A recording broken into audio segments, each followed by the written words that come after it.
నమస్తే, welcome back. Amazing సరిపోదు. Wonderful నోప్ సరిపోదు. మైండ్ బ్లోయింగ్ అస్సలు సరిపోదు. కల్కి ట్రైలర్ని పొగడడానికి ఈ పదాలు అస్సలు సరిపోవడం లేదండి.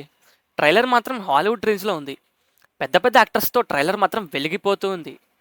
2898 సంవత్సరంలో ఈ భూమి పరిస్థితి ఎలా ఉంది, నాటి పరిస్థితులు, ఆ పరిస్థితుల వల్ల ప్రజలపై పడే ప్రభావాలు ఇలా కళ్ళకు కట్టినట్లు చూపించారు. ట్రైలర్ చూసేలోపు నా జా డ్రాప్ అయిపోయింది. ప్రభాస్ అండ్ అమితాబ్ బచ్చన్ గారు యాక్టింగ్ ఎరగదీసేశారు.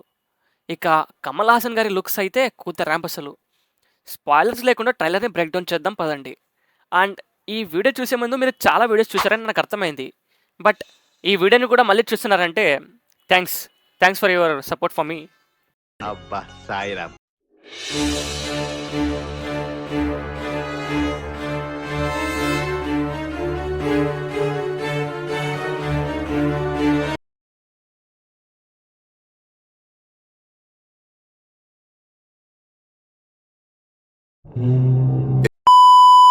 ట్రైలర్ స్టార్ట్ అయిన ఒక 5 సెకండ్స్ వరకు సౌండ్ రాలేదు. నా మొబైల్ స్పీకర్ దొబ్బింది అనుకున్నా, బట్ వచ్చింది. ప్రపంచంలో వాటర్ అండ్ ఇంకా వేరే రిసోర్సెస్ అయిపోయి వారణాసిలోనూ కొద్దో గొప్ప రిసోర్సెస్ ఉన్నాయని అందరూ మైగ్రేట్ అవుతూ ఉంటారు. అండ్ ఈ పిల్లాడి క్యారెక్టర్ మూవీని బాగా ఇన్ఫ్లుయెన్స్ చేస్తుందేమో. బట్ చాలా శాతం భూమి మీద ఉన్న రిసోర్సెస్ని ఈ కాంప్లెక్స్ కోసం యూజ్ చేసేసారు.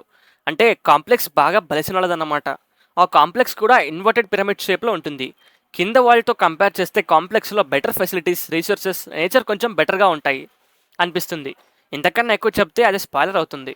ఆ కాంప్లెక్స్ దగ్గరకు నార్మల్ పీపుల్ రాకుండా ఇక్కడ చాలా గట్టి ఫెన్సింగ్ వేశారు. అండ్ ఈ రోల్కి రాజేంద్ర ప్రసాద్ గారిని బాగానే సెలెక్ట్ చేసుకున్నారు. ఆయనకు ఈ రోల్ పర్ఫెక్ట్గా సూట్ అయింది. అండ్ ఈ పెద్ద క్రియేచర్ని వీళ్ళు కాంప్లెక్స్లో లిఫ్ట్ లాగా యూజ్ చేసుకుంటున్నారు. మేబీ ఈ క్రియేచర్ని వేరే ప్లానెట్ నుంచి బందీగా తీసుకొచ్చినట్లున్నారనిపిస్తుంది. దొంగ నా కొడుకులు మళ్ళీ మొదలెట్టారా? ప్రశాంతంగా ఉండనవర్రా, బతకనేరా మమ్మల్ని. అప్పుడు రాయ అశ్వత్థామ దగ్గరికి వస్తాడు. నీలాంటి వాడు బయట ఉంటే చాలా మందిని కాపాడొచ్చు అని అంటాడు. బట్ అశ్వత్థామ కథ వేరు. భారతంలో పురిటిలోనే ఒక బిడ్డను చంపినందుకు శాపగ్రస్తుడయ్యాడు. ఆ శాపం నుండి విముక్తి పొందడానికే ఒక బిడ్డను కాపాడాలి. ఆ బిడ్డ పేరే కల్కి, శ్రీ మహావిష్ణువు యొక్క 10వ అవతారం. ఆయుర్దాయాలు క్షీణించిపోయిన తరువాత ఆ సమయంలో శంబళ అనేటటువంటి గ్రామంలో విష్ణుయశుడు అనబడేటటువంటి బ్రాహ్మణుని కడుపున కల్కి అన్న పేరుతో శ్రీ మహావిష్ణువు 10వ అవతారంగా వస్తారు. అది ఎప్పుడు అంటే కలియుగం చిట్ట చివరిలో, కృతయుగానికి ప్రారంభానికి మధ్యలో. అండ్ మూవీలో కల్కికి జన్మనిచ్చేది దీపిక అలియాస్ సుమతి. కానీ సుమతిని యాస్కిన్ ట్రూప్ వెతుకుతూ ఉంటుంది. ఈ మాట గుర్తుపెట్టుకోండి, మళ్ళీ మాట్లాడుకుందాం. అశ్వత్థామ మన మనుషుల కన్నా చాలా ఎత్తుగా కనిపిస్తాడు. ఎందుకంటే ఆ కాలంలో మనుషులు దాదాపు 12 అడుగుల ఎత్తు ఉండేవారట. సో అశ్వత్థామ కూడా అంత హైట్, అంత స్ట్రాంగ్గా ఉన్నాడు. ఇంతమంది మనుషులను కేవలం తన 2 చేతులతో ఎత్తుపడేశాడు. దెన్ మన హీరో భైరవ ఎంట్రీ. భైరవ ఒక బౌంటీ హంటర్ అని మనకు B&B సిరీస్లో చూపించారు. అలాగే కాంప్లెక్స్ మెంబర్ అవ్వాలని ఆశపడుతూ ఉంటాడు. ఇవన్నీ ఆ సిరీస్లోనే చూసాం.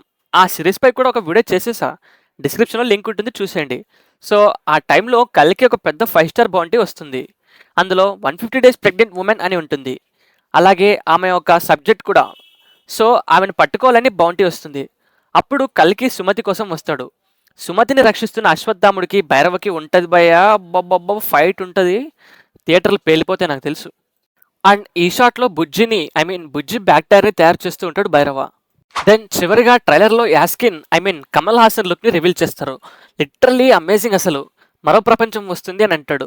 మరి ఈ విషయంలో ఇంకా డీప్గా వెళ్తే మళ్ళీ నేనే స్పాయిలర్స్ చెప్పినట్లు అవుతుంది. సో ఈ విషయాన్ని ఇక్కడికే వదిలేద్దాం. అండ్ మూవీలో స్నేక్ మావ మెయిన్గా పెద్ద పెద్ద యాక్టర్స్ని చూస్ చేసుకున్నారు.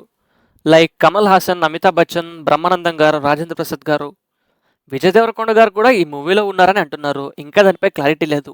మేబీ అదొక రూమర్ అయి ఉండొచ్చు, కాకపోవచ్చు. అండ్ మూవీలో హీరోయిన్ దిశా పటాని, మేబీ ఆమె కూడా ఒక బౌంటీ హంటర్ అయి ఉండొచ్చు. ఇంకా విజువల్స్ దగ్గర మాత్రం ఎక్కడా కాంప్రమైజ్ అవ్వలేదు. హాలీవుడ్ ఫిల్మ్ రేంజ్లో ఉంది. కానీ చాలామంది భైరవ కల్కి కాదు అనే విషయాన్ని ట్రైలర్ చూసి అర్థం చేసుకుని డిసప్పాయింట్ అవుతున్నారు. బట్ ఏం పర్లేదు, కల్కి కాకపోతేనేం, కల్కి జన్మకు కారణం మరియు రక్షణ అయితే చాలు కదా. అండ్ అలాగే టీజర్లో కురుక్షేత్రం ఒక చిన్న రిఫరెంట్ పార్ట్ చూపించారు. మేబీ మూవీలో కూడా యుద్ధానికి సంబంధించిన ఒక చిన్న సీక్వెన్స్ ఉండొచ్చు. మూవీ కోసం ఎంత వెయిట్ చేస్తున్నానంటే,